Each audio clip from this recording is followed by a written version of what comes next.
Olá a todos, eu sou o professor Rangel Nunes. Eu vou ministrar para vocês a disciplina de Introdução à Informática e essa é a nossa primeira videoaula. O que é que nós vamos ver na aula de hoje? Nós vamos discutir um pouco sobre a pré-história da computação e falar sobre a evolução e a geração dos computadores eletrônicos.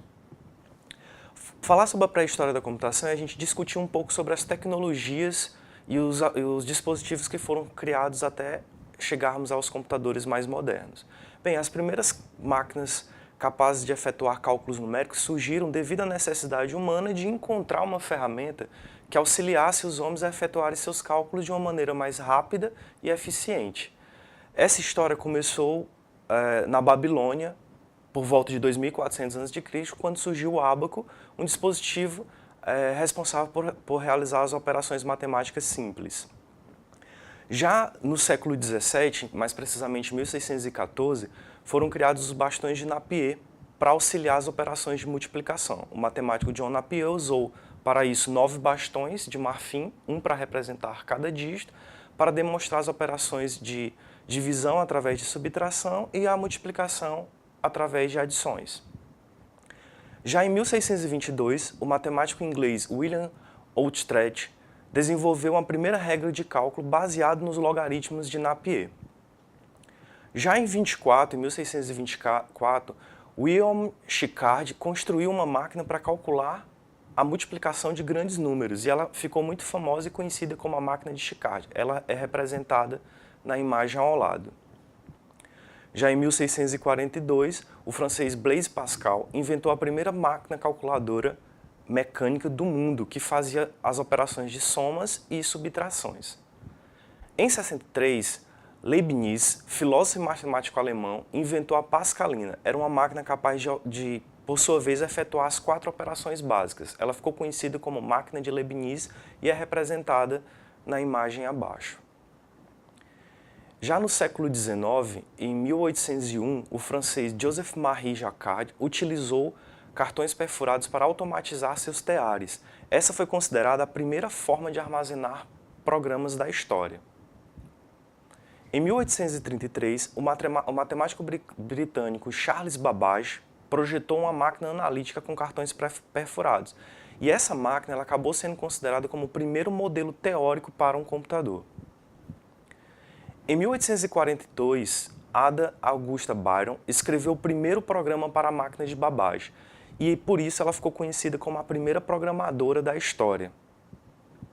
Em 1847, George Boole criou a lógica simbólica e o sistema binário. O sistema binário é um sistema que é utilizado até hoje nos computadores modernos. Em 1936, Alan Turing, matemático e lógico, projetou a máquina de Turing. O aparelho ele deveria ser capaz de manipular símbolos em um mecanismo de armazenamento, como uma fita magnética, de acordo com uma série de regras para guardar essas informações. Em 1941, baseado nesse protótipo, foi projetado um dispositivo para calcular de forma eletrônica. Ele foi projetado por Alan Turing e construído por John von Neumann e Tommy Flowers, e foi chamado de Colossus. A partir dessa pré-história da computação, ou seja, do surgimento dos primeiros dispositivos para a realização de cálculos e operações mais simples, deu surgimento ao que a gente chama hoje de computação ou história da computação no todo. E a gente vai discutir um pouco agora sobre a evolução e as gerações dos computadores eletrônicos. A história da informática ela pode ser dividida, quando se relaciona aos computadores, em 5 gerações diferentes. E essas gerações elas acabam sendo marcadas pelo uso de tecnologias diferentes. A primeira geração, que foi de 1940 até 1955, ela ficou marcada pelo uso de válvulas. Já a segunda geração, de 1955 a 1965, foi o uso de transistores. A terceira geração de computadores, de 65 até o ano de 80, foi marcado pelo uso de circuitos integrados. A quarta geração, de 80 até 90, os circuitos de larga e larguíssima escala de integração, e a última geração, que é a atual, que começou a partir dos anos de 1990, o uso de circuitos de ultra larga escala de integração. A primeira geração foram os computadores que usaram válvulas. Essas válvulas foram usadas para criar os primeiros equipamentos eletrônicos. ela tem seu funcionamento baseado no fluxo de elétrico no vácuo. Os computadores que ficaram marcados como computadores de primeira geração. Em 1944 surgiu o Mark I. Era um computador robusto, com dimensões de aproximadamente 17 metros de comprimento por 2,5 metros de altura, com um peso de aproximadamente 5 toneladas. Ele era estruturado como uma máquina composta de 750 mil partes, ligadas a aproximadamente 80 quilômetros de fio. E ele foi considerado o primeiro computador totalmente automático. No ano seguinte, em 1945, surgiu o ENIAC, um computador maior, com 25 metros de comprimento por 5,5 de altura, pesando bem mais que 30 toneladas, e ele já tinha uma novidade quando comparado ao seu antecessor. Ele manipulava números de formas decimal.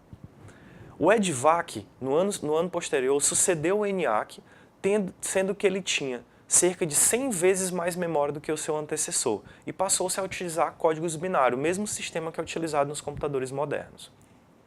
O UNIVAC I surgiu em 1951. Ele tinha dimensões de 20 metros quadrados, pesava bem menos que os antecessores, por volta de 5 toneladas, já usava fitas magnéticas para armazenar os seus dados e foi considerado o primeiro computador comercial nessa época. O IBM 650 surgiu em 1954, tinha dimensões de 1,5 metro de comprimento por 1,80 metro de altura, pesava cerca de 892 quilos e foi utilizado para resolver problemas comerciais e científicos. A segunda geração são os computadores marcados pelos transistores. Em 1952, a Bell Laboratories inventou o transistor, que tinha como vantagem quando comparado ao sistema de válvulas. Ele tem menos aquecimento, maior poder de cálculo, mais confiável e menor consumo de energia elétrica.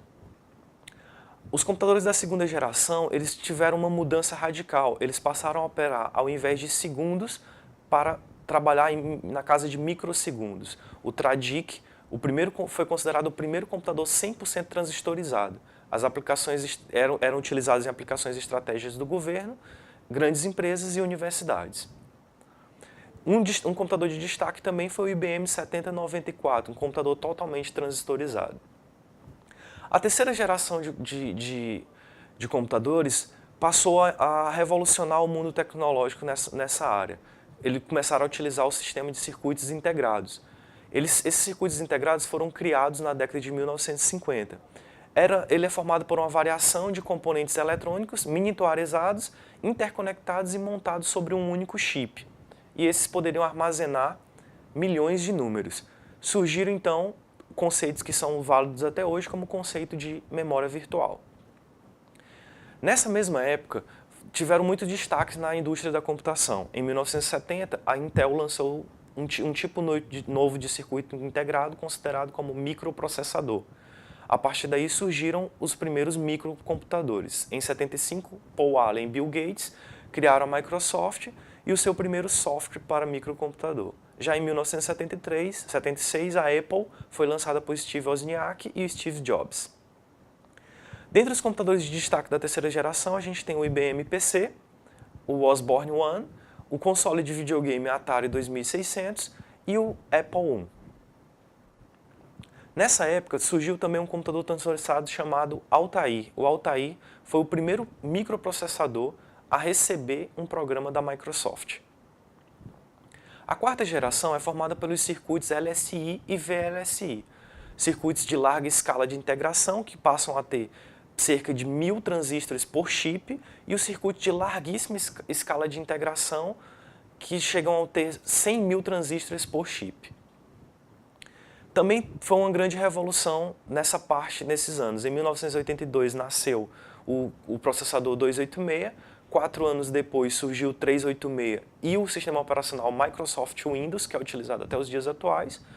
Em 89 surgiu o 486DX. E esses computadores eles se tornaram altamente populares e passaram a difundir o conceito de personal computer, PC ou computador pessoal. A quinta geração de computadores são os circuitos ULSI, que é circuitos de escala de integração ultra larga. Os processadores Os processos de miniaturização foram intensificados, diminuindo o tamanho dos populares PCs. Então hoje a gente tem dispositivos como celulares com um poder de processamento muito maior do que computadores de aula de épocas anteriores. Nessa quinta geração houve um aumento drástico na capacidade de processamento de dados, armazenamento e taxas de transferência. Surgiu o conceito também de processamento paralelo, daí vermos conceitos como processadores quad-core, dual-core, octa-core. Os primeiros surgiram em 93 com a linha Pentium. Bem, a gente encerra aqui a nossa primeira videoaula. Espero que vocês tenham aproveitado o material e para revisar o conceito, revise a unidade 1 da apostila Informática Básica dos autores Cunha, Macedo e Silveira. Obrigado e até a próxima videoaula.